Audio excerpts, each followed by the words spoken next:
حسن کی شادی کے لیے کراچی سے باہر جانے والی دعا زہرا کی عمر کا تعین کر لیا گیا ہے۔ ڈاکٹرز کے مطابق دعا کی عمر 16 سے 17 سال کے درمیان ہے۔ میری عمر 18 سال ہے۔ میں نے 7 مئی 2005 کو میری شادی ہوئی۔ میری شادی کو 18 سال نہیں ہوئے تو بچی 18 سال کی کیسے ہو سکتی ہے؟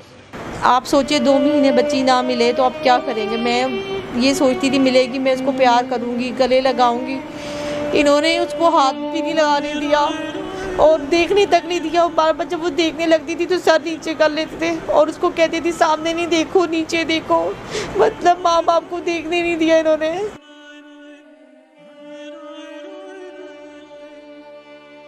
اور میں یہاں آخر میں عدالت کے جج صاحبان سے بھی یہ کہوں گا کہ کچھ خوف خدا کریں۔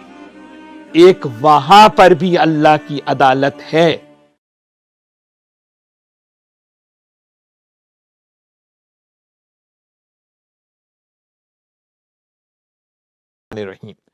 دعا زہرا کا معاملہ جو یہ اپریل کے آخر کے اندر سامنے آیا تو میں نے 28 اپریل کو فیس بک کے اوپر پوسٹ لگائی تھی کہ غیر رشیدہ کنواری لڑکی کا نکاح بغیر لڑکی کے ولی کی اجازت کے ناجائز اور باطل ہے، اور اس کے بعد پھر علماء کرام نے اس چیز کو بیان بھی کیا۔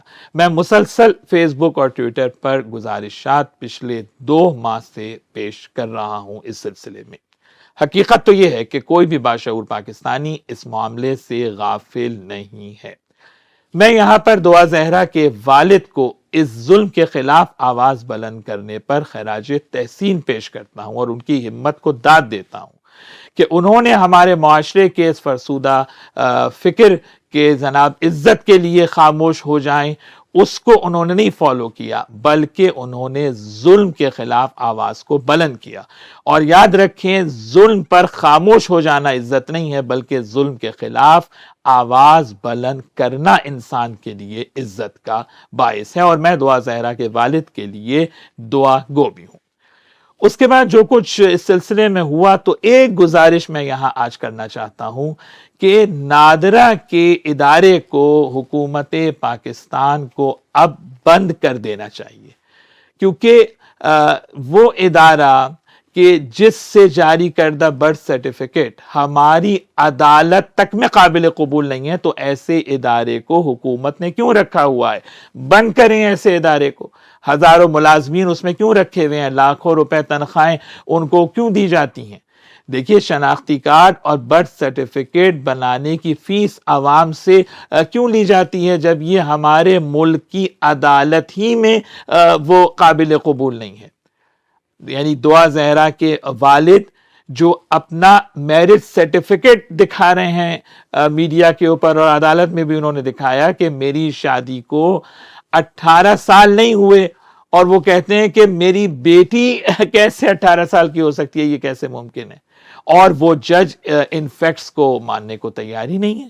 تو پھر یہ نکاح رجسٹرار جو گلی گلی بیٹھے ہوئے ہیں، بند کریں ان کے دفاتر کو۔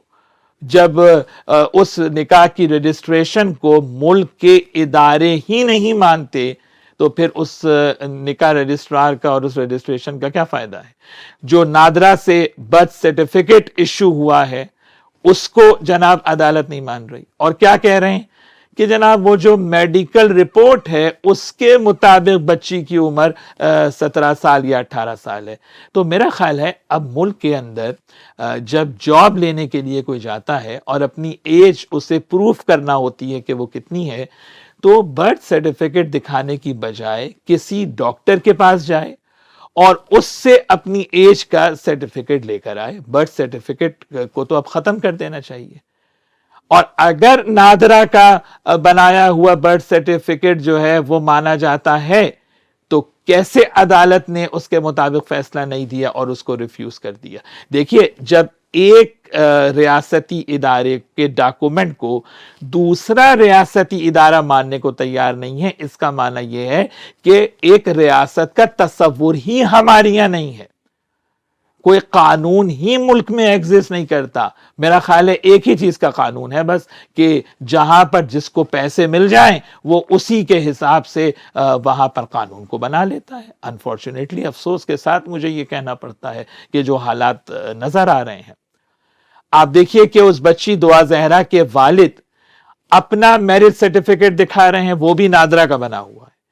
بے فارم کے مطابق بھی بچی کی عمر 13 سال 11 مہینے ہے, اور بچی کا برتھ سرٹیفکیٹ اور اس کا جو پاسپورٹ ہے اس کے مطابق بھی بچی کی عمر جو ہے وہ 14 سال بنتی ہے, اور جناب عدالت اس کو ماننے کو تیار نہیں ہے. پاسپورٹ پہ جو ڈیٹ آف برتھ لکھی ہے اسے ماننے کو تیار نہیں ہے. تو بند کر دیں سارے پاسپورٹ آفس, کیوں کھولے ہوئے ہیں؟ کیوں لوگوں کے پاسپورٹ آپ بناتے ہیں جب اس کو آپ مانتے ہی نہیں؟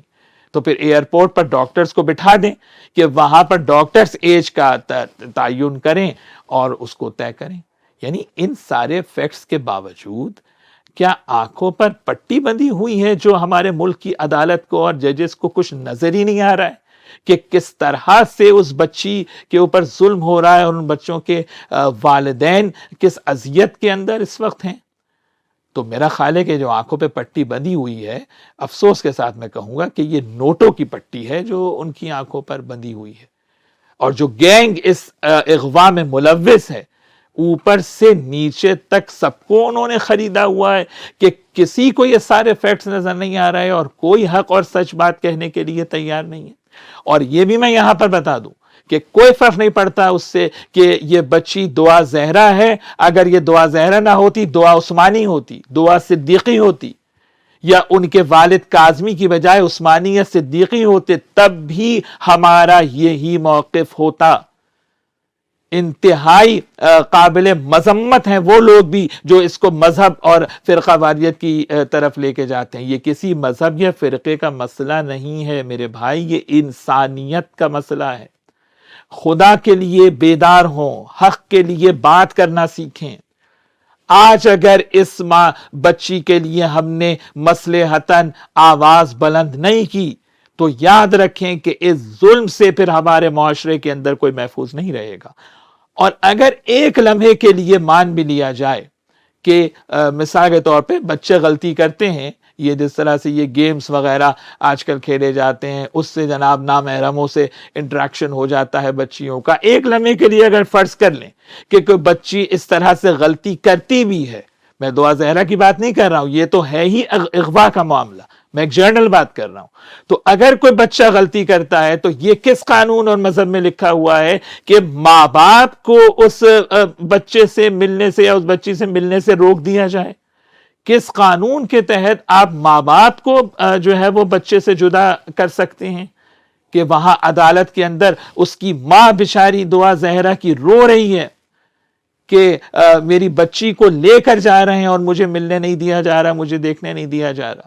اس کا باپ بیچارہ وہاں جو ہے وہ کھڑا ہوا چیخ رہا ہے, رو رہا ہے کہ ایک نامحرم میری بچی کو کھینچ کے لے جا رہا ہے پکڑ کے اور مجھے اپنی بچی کے قریب نہیں جانے دیا جا رہا. ویسے تو ہر بیتوکی بات کے اوپر یہاں ہماری قوم کا غیرت کا بٹن آن ہو جاتا ہے ایک سیکنڈ کے اندر, اور طوفان بدتمیزی کھڑا کر دیتے ہیں. یہ کسی کو نظر نہیں آ رہا ہے کہ عدالت کے اندر نامحرم اس بچی کو پکڑ کے لے کے جا رہا ہے اور اس کے ماں باپ کھڑے ہوئے ہیں اور انہیں اس بچی سے ملنے نہیں دیا جا رہا, اس بچی کے قریب نہیں جانے دیا جا رہا.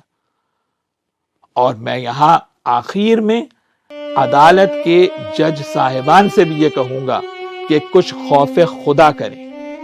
ایک وہاں پر بھی اللہ کی عدالت ہے جس عدالت میں آپ کو بھی کل جا کے جواب دینا ہے.